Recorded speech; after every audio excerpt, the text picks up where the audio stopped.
Bell तोडताना सुद्धा एक मंत्र आहे जो आपण बेल वृक्षासाठी म्हणायचा आहे. तो मंत्र असा आहे: अमृतोद्भव श्री वृक्ष महादेव प्रिय सदा गृह्णामि तव पत्राणि शिवपूजार्थमादरात.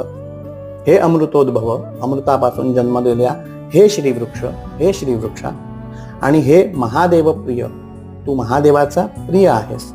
गृह्णामि तव पत्राणि, तुझी ही पानं मी घेत आहे शिवपूजार्थ आदरात, आदरानं घेत आहे. कशासाठी? तर शिवपूजा करण्यासाठी घेत आहे. असं सांगून ज्यावेळी तुम्ही पानं घेतात त्यावेळी वृक्षाला इजा होण्याची किंवा त्याला खेद होण्याची, त्याला दुःख होण्याची ही प्रक्रिया खूप कमी प्रमाणात होते आणि वृक्ष हा मरत नाही, सुकत नाही.